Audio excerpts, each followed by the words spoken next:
Happy February, friends. This is Margaret Byrd and welcome to Color Quest and welcome into my dye studio.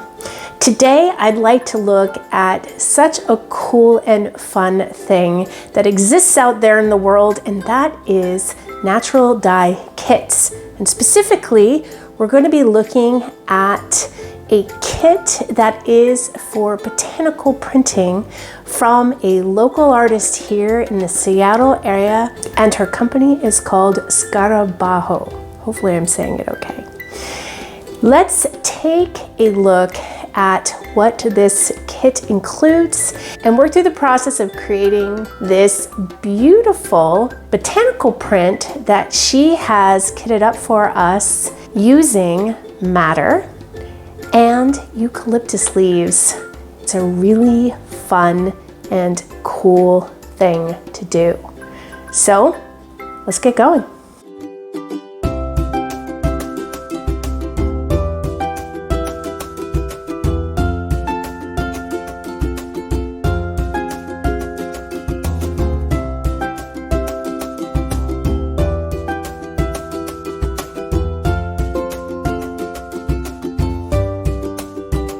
So here at Color Quest, we have looked at different kinds of kits over the many years that we've been dyeing together. And it's such a great way to dip your toe into natural dyeing in general.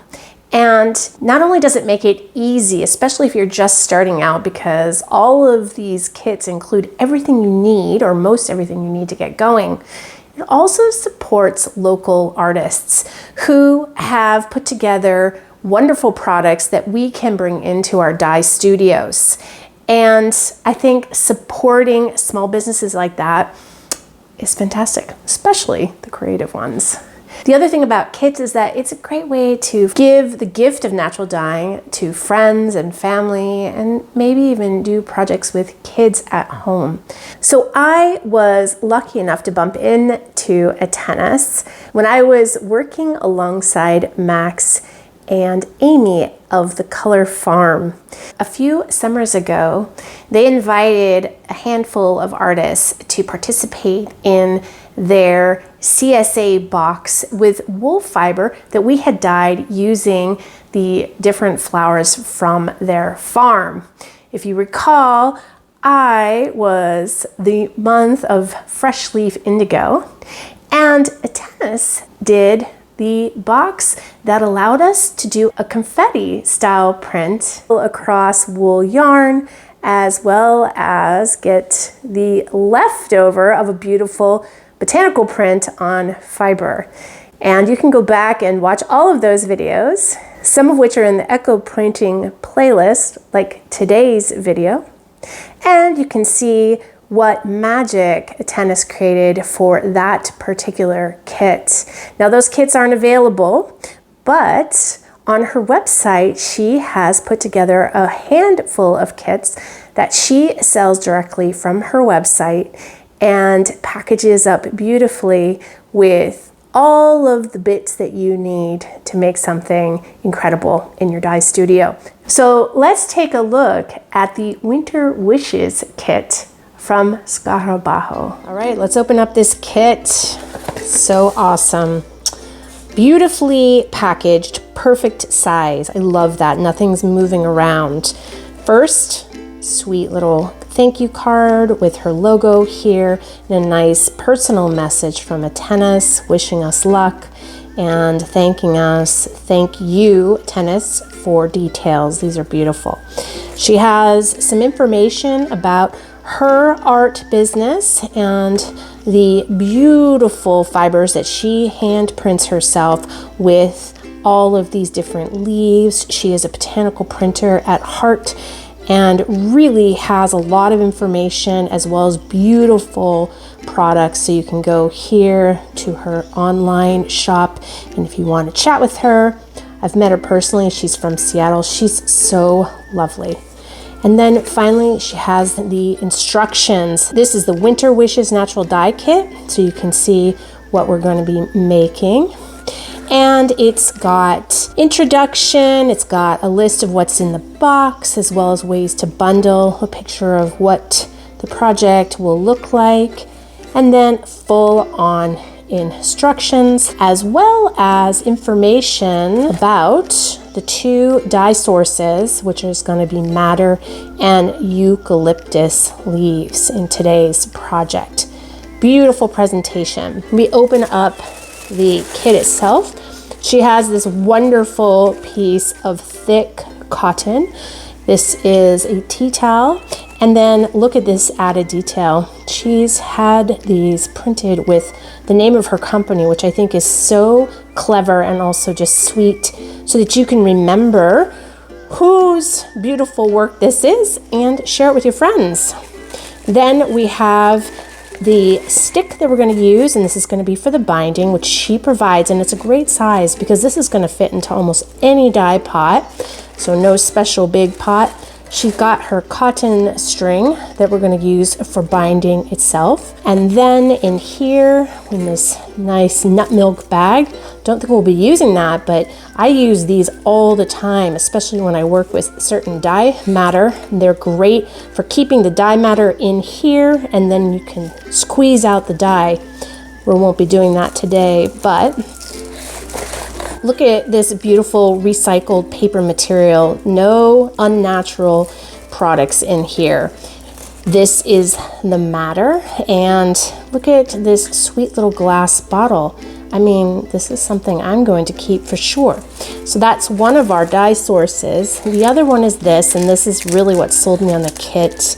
She has painstakingly and ever so lovingly cut out these little stars, and these stars are made from the eucalyptus leaf. So that is just such a clever and beautiful way to work with this, and that's what told me I gotta get this kit and I gotta share it with you all so you can buy the kit too and support a beautiful local artist. Okay, let's get into the instructions and start the process.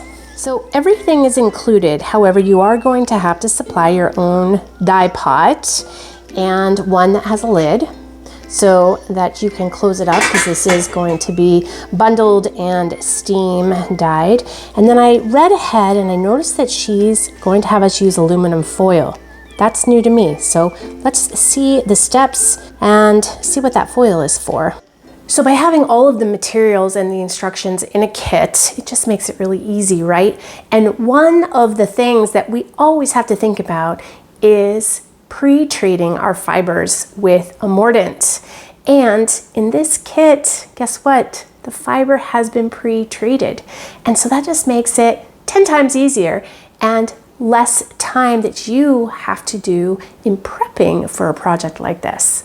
So yet another magical thing about having everything prepped in a kit. So let's look at the instructions. First up, we're going to soak our ready to dye piece of fiber for about an hour. Know that that is the best way to make sure that you're going to remove the oxygen on the outside and allow these dye matters to print onto the fiber more easily. Second is we're going to prepare our workspace by covering the table with a waterproof tablecloth. Well, that's a great suggestion. I never do it, but I think you should at home. Finally, we're going to squeeze out the excess water from the fabric after it's soaked for an hour, and we're going to lay it down, and then we're going to create our mirror prints, double-sided or asymmetrical. Now, what does that mean? Well, she's given us a little suggestion here, an instruction. We can either put the dye fiber here on one side and we'll fold that over to create a mirror print, or we can put the dye matter in an asymmetrical format, folding over these two pieces. I like that. I think I might do it that way because I don't like things to be too uniform. Next on the list is we're going to be applying the dyes as suggested up above. So that's the fun part. All right, I spread this out and I really did a great job of wringing out the excess water because you want it to be damp, but you don't want it to be soaking wet. And while doing that, I noticed this nice little place where you'll be able to hang this at the end somewhere on a hook, which is sweet. And you might notice that the color is this really beautiful sort of neutral beige color. And as I'm looking at it, I can tell that this has been pre-treated with a tannin. So I'm guessing because it's cotton, a tannist probably did the pre-treatment both with alum and tannin. And let me tell you, that is so nice to get this pre-treated right out of the kit. So let's start designing. So I'm going to work with an asymmetric design just because I think it's going to be fun to do it that way. And I have my madder ready to go, as well as my eucalyptus stars. I think I'll start with these first. Let's start spreading those out. And this is really a design for you to decide how you might want to make them. I always think from a design perspective, things are nice when they're placed together in little groupings and that you have differences of spaces. So some maybe with 2 together, some with 3. Spread them out, not have them double up because that's just a waste. Eucalyptus can really print beautifully.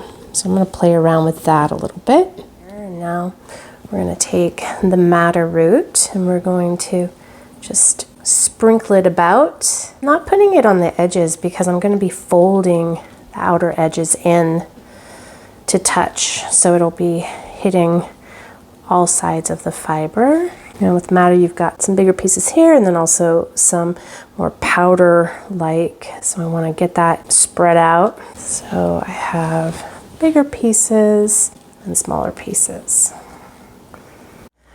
All right, let's try some asymmetrical folding here. I'm gonna bring this up over here, trying to get all the parts touching. Going up here, looks like it would be okay.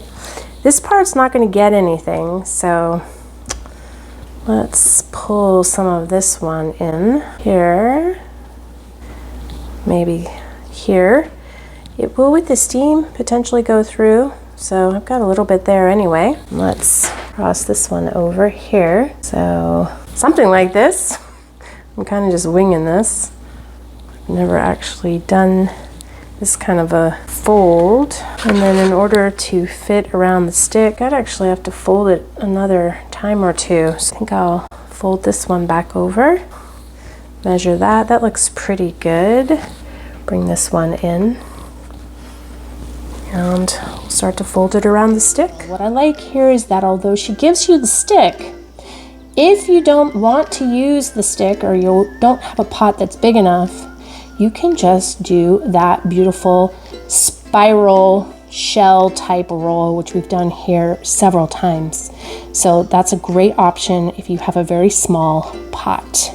Next, we're going to finish the project by rolling it up and securing it with a cotton thread. That can be around the stick or in that spiral format so that we can have it nice and tight. We know that is important.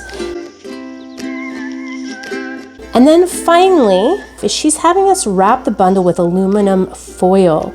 I have not done this before, that I can imagine that's going to keep the heat in nicely and protect the fiber from getting too saturated with water. There is no mention here about putting in some kind of a strainer at the bottom or some way to lift the material off to just get it steamed.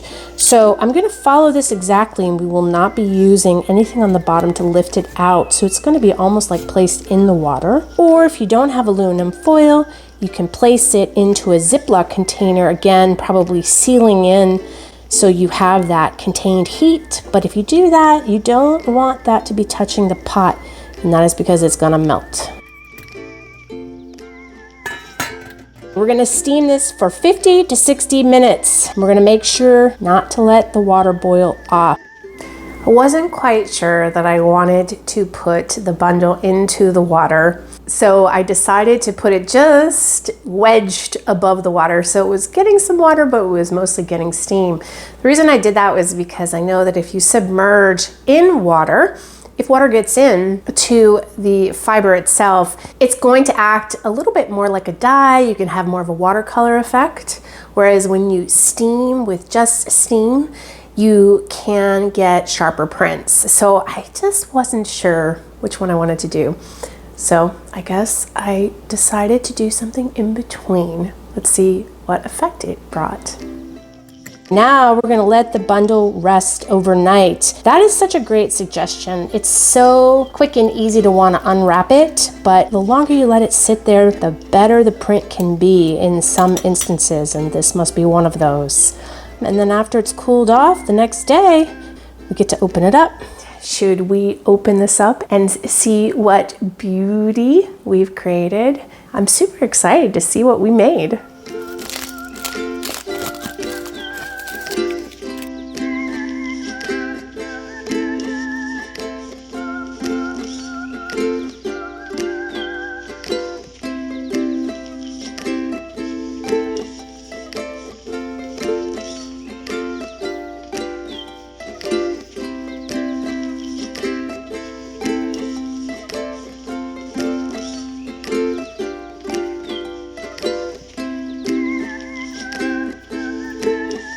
Okay, brush off all the dyes, wash it by hand in cool water using mild dish soap.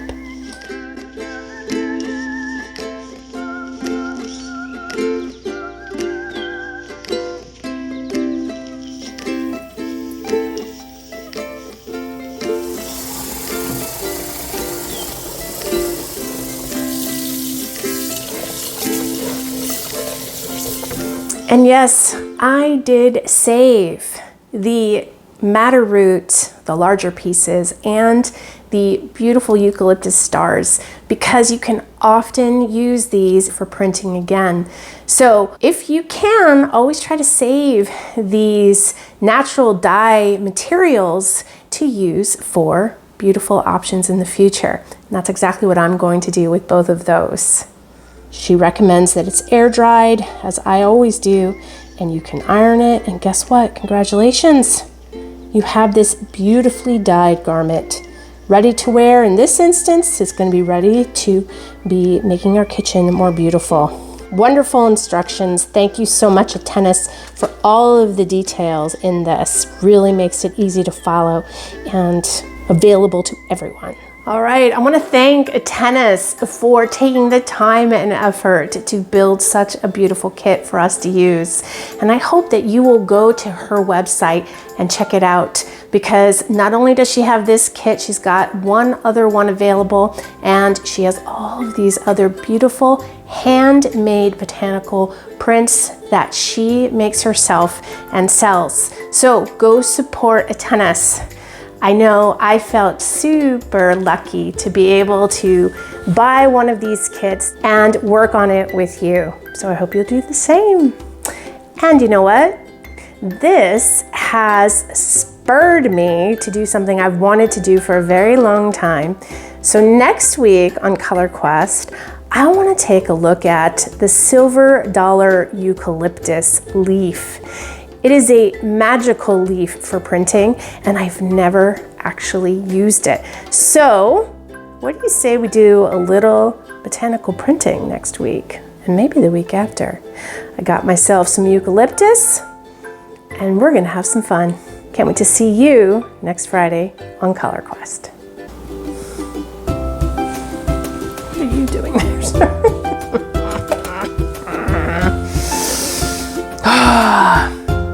Always works out that way.